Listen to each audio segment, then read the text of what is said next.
Welcome everyone to another review. Let's talk about the Coolprops Alien 3, a dog alien one-to-one bust. First of all, let's take a look here at the name plaque. I think this is quite classy. This is a little piece of, I guess, aluminum or something, and you can slide in and out. It says Alien 3. It's fully licensed. You can see the distributor, Sideshow, Coolprops, and of course the 20th Century Fox logo. Dog alien life-size head prop replica number 10. I like it. A lot of collectibles these days, of course, most of them have the number at the base.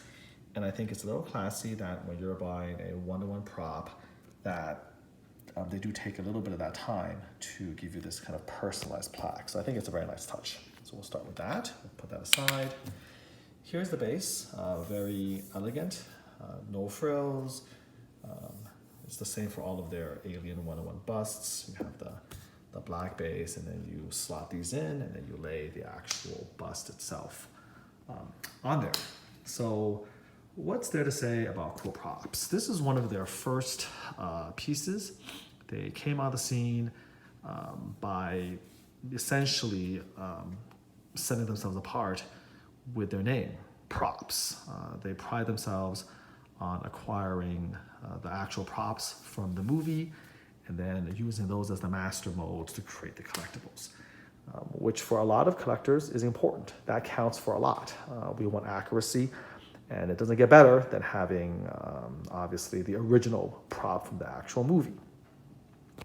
But there are some areas where this company does fall short a little bit, and we'll get into that as we go through the review. Now, there are a couple of videos of this on YouTube, and so I'm adding mine to the mix, but there's not a lot, okay? There's one nice one by Nady D, who is a big Predator alien collector, and he has a nice relationship with Coolprops. They occasionally send him early pieces to review and to showcase, and that's a nice relationship. He has he has one of the original and one of the first reviews, and I enjoyed watching that one. So let's take a look at this one and start talking about it. So Alien 3, in my opinion at least, it's a pretty horrible movie. I hated it because, again, it starts off, spoilers for those of you who haven't seen it, it starts off by undoing all of the greatness of Aliens by James Cameron. You go to all the trouble of saving Newt, and then, she dies in the beginning of Alien 3. The same thing with Michael Biehn's character. So it's just, I hated the movie. But I have to say that the monster is one of the cooler designs. And I like this, the dog alien, for a variety of reasons. I really like the paint scheme. It's not dark and black or bluish like the alien chap and the warrior before it. Kind of like this kind of brownish tone. It's supposed to come from a dog, so there's a lot of differences, subtle differences in the way they designed the actual maquette itself, as well as the bust. And so, I just really, really like the art design of the dog alien. So even though I loathe the movie, I love the creature. And that happens quite a bit, actually. So the good, this is an original prop, and I think Coolprops did a really, really good job bringing it to life. This is a really, really nice paint app, in my opinion. It's not perfect, but again, for the money you're paying, it's okay. It's about $1,000, which is, not bad considering the size of the piece. This thing's almost 3 feet long. So let's kind of scan it. We'll start with the teeth. This is a little bit of a disappointment. This is painted and not chrome. And if you look deep inside, you'll see the tongue with its own set of teeth. Again, no chroming at all. Now, for the big chap, which was signed by the Giger Museum and officially licensed, they did go the full chrome way. But that piece is, of course, significantly more expensive. I reviewed it earlier. That price tag is $1,800, which is almost double the price of the dog. But I still think, when you are in the one-to-one prop business, and you know, when your claim to fame is doing props, I think that you know you got to go all the way. For a 1-to-1, you got to give us chrome teeth for the $1,000. Okay, so again, I love the paint job. I think it's quite nice, but the lack of chrome here is a disappointment. Hopefully, when I go to flash later on, you'll be able to appreciate the inner anatomy of the tongue a little bit better, but you can clearly see again the teeth on the inside, and then here of course is the outer one. Here is again some of the tendons. We can see sort of the differences between this and the alien warrior. This is hollow and go all the way through right here. Again, we'll use flash to showcase that. You know, you can see some of the very subtle stripes here, you know, a little bit of that shading. I'm gonna linger on the detail. And I think for a factory paint job, this is not bad, not horrible, by a long shot, okay? Here we go, look it down here on the undersurface. Really, really like, again, sort of the texture here. And in my opinion, just a lot more interesting with the different sort of colors and textures, the different anatomy along the side of the head than some of the earlier versions, like the Big Chap and Alien Warrior. And then going to the very back, you know, again, you can see sort of, you know, this color here, and it just sort of smooths over into the dome itself. Here, the one sort of knock against it is you can sort of see this line right here where they put the two together. That did kind of come across a little bit, so that you know, is a little bit disappointing, but still overall, you know, it's okay. But this was hidden a lot better in the later busts. Certainly in the Big Chap, you can't really see that. Here we go on the side. This is the other side. Again, very nicely done. Going on the bottom, you can see some of the detail work on the bottom. And then here again, on the other side.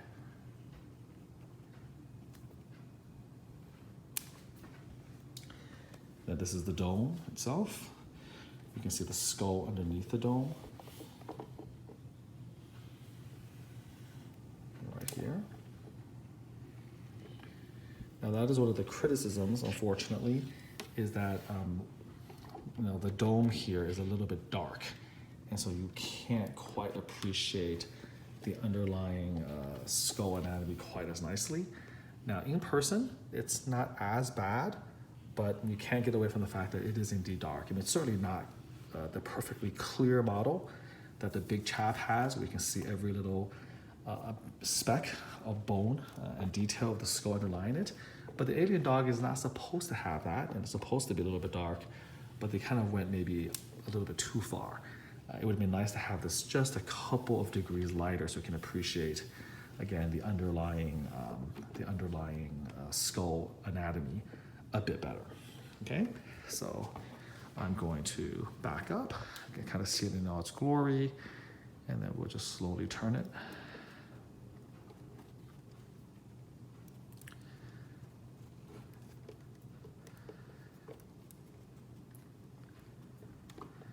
Now, are there alternatives to this 1-to-1? There are unlicensed versions of this, which is a little bit more on the next side. So they have this unlicensed kit, I guess, for lack of a better word, and I don't know who produces them. I think they're still available. And instead of just the head, it does have a bit of a neck. And that can be then commissioned and painted, and you can have a custom paint job. And there's a couple people who do amazing work. You know, again, a guy in Germany, Yavuz Cantigulu, does a killer version of these. Chase Smith in the United States and Iowa also has made a bit of a name for himself. He's done quite a few of these as well. I think probably at least 8, 10, etc. So, you know, it can be done, but, you know, greatness costs money, and art doesn't come cheap, and art's not free, and art shouldn't be free. It takes these people a lot of time and energy to put the work in, and you're looking at several thousands of dollars in order to create that custom paint job just the way you want it. And again, I have to mention that it's not licensed, and unlicensed pieces, no matter how beautiful, sometimes have a hard time maintaining value. Whether that's deserved or not, whether that's right or not, that is kind of what happens. There are exceptions, of course, but in general, that's the rule. One of the bigger disappointments, aside from the lack of chrome teeth, again, is the fact that we don't have the shoulder. And I might make another little video, I think, comparing this with the Alien Warrior. I was flirting with the idea of getting a video with my big chap and the dog and the Alien Warrior. And I may still do so, but I have a huge island in my kitchen, and all three alien busts together may actually overwhelm even my kitchen countertop. So I'll have to see. But if you check back to my sideshow Alien Warrior, the presence of that shoulder, the upper torso, adds so much to the presence of the piece. And again, I think it really detracts when you don't have that. Now, I understand why they don't. This is 2018, not 2008. 10 years is a long time. Factories are charging more money. The expense is very high. This is already $1,000. You put a torso in, it could be $2,000, it could be $3,000. And that's going to limit your business model, how many people you can sell it to. I get that. But in terms of, again, of just what you're getting, it's just so much more amazing if you have that shoulder. And I think this piece really, it really misses it, not having the upper torso. And even the custom ones painted by, again, people like Yavuz and Chase, it looks so great. Even the custom ones, with the tongue all the way out, you just have the neck. And the neck is not that much better than this. I've seen them, and that neck is just not, it doesn't do enough. You have to have the upper torso like the Alien Warrior does to really make a true difference. So that's pretty disappointing that we don't have that. And I think one of the people, I don't know whether it's on Facebook or one of the statue collecting groups, or YouTube, one of the message boards, they said that without the torso, without the shoulders, sometimes you buy too many of these heads, and they just start looking like gigantic pieces of sausage, which I thought was both hilarious and also sadly, true. Which is why I only bought two of them. I bought the Alien Big Chap because I don't have that. I bought the Dog Alien. I don't have that. Those are two busts I've been missing. I didn't want them to be licensed, and so I opted for the licensed versions over the custom ones. But you got two of them. They do look like big, gigantic, huge, oversized sausages, and that's not really the impression that you want to convey when you have this magnificent one-to-one prop replica of a Dog Alien or a Big Chap, in your display. So again, a little bit disappointing there. I think the lack of chrome, especially black chrome, would have made this gorgeous. That's number 2, and then the dome a little bit too dark, number 3. And of course back here, the line here where the dome seals itself is a little bit sloppy, that you can actually see this line here.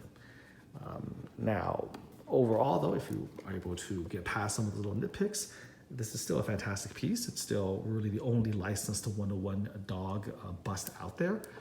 It is very exclusive, pretty rare, and overall, it's very accurate. And as far as the paint job goes, I think it's pretty good for a factory paint job. Again, nothing like the experts, but for what you're paying, it'll do. It's properly glossed and has lots of nice shading. And so to be fair, I really can't complain about the paint job and all of that. Okay, so I'll be back with flash on to maybe shine a little bit of light in some of the underbelly and that type of thing, and just kind of see how it looks with a flash on. I'll be right back with that. Okay, here we go. So flash on. Let's see if that makes much of a difference when we rotate this bad boy. go. Very nice. Okay, so let's take a look here.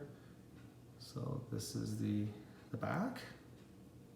Just sort of looking around here. You see the transition. Very nice. And again, I really enjoy the tan, the yellows, the browns. You know, just a lot more interesting than, you know, the dark blues and the blacks. Now, granted, the Alien Warrior has quite, you know, it has quite a little bit of texture once you actually examine it. But you know, in the dark, of course, it just all looks black. With the flash on, you're going to be able to much better appreciate the undersurface of the bust, which is very rarely seen, just kind of the way he's put together. Here you go there, showing the undersurface again of that bust. Very nice. And then moving back up. Here's the detail there. Hopefully you can kind of appreciate again the paint job, the gloss, a little bit of the detailing of the paint on the sides. And you know, I mean, again, it's just a head, so there's not that much to it. You certainly don't get the rest of the body. But what you do see, I think it's still done very nicely. And you can see how you can just go right through here, okay? There's a hole right through there into the inner mouth. Here you can see the front. And then here, looking deep, you can see the tongue right there. And here you can see the hole directly into the oral cavity of the dog alien right there.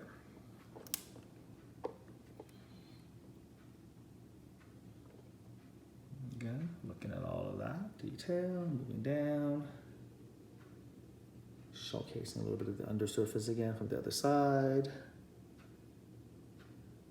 Very pretty. And moving back out.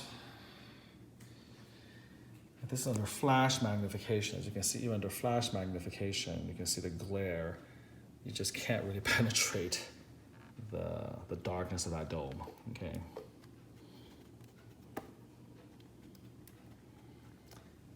Yeah, that's another thing, by the way, that, you know, everybody wants to have a perfect piece, but, you know, there's limits. Over time, you own this piece, there are going to be little tiny scratches here or there, little tiny marks along the dome.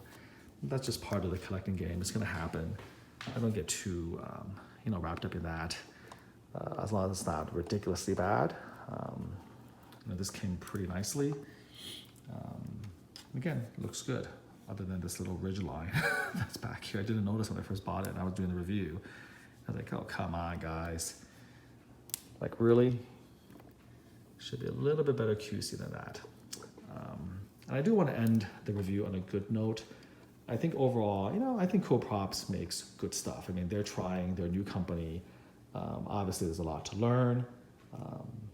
Everything's just a little bit harder, right? You know, right now, more competition, factories are more expensive, more competition for the factory services. The buyers have become the sellers the buyers.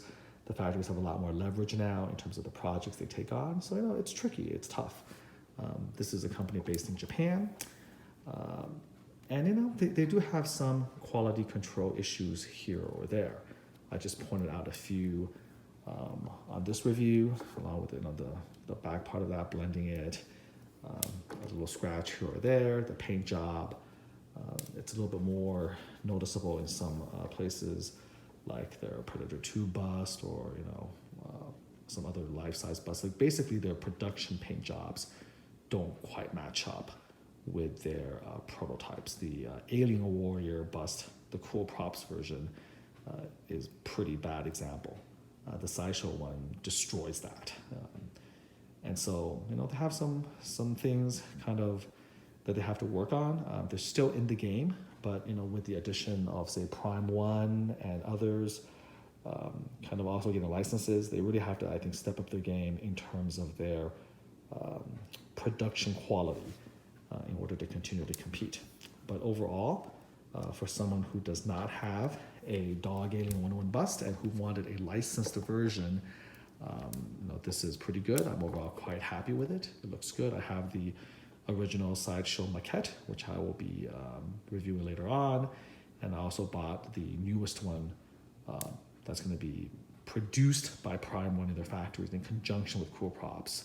And that one looks really amazing. I really hope that the factory does not mess that one up. So there's a lot to go over in the future, but as a dog gaming fan, I'm happy with this. So I hope you enjoyed this close-up look at this one prop. And until next time, take care.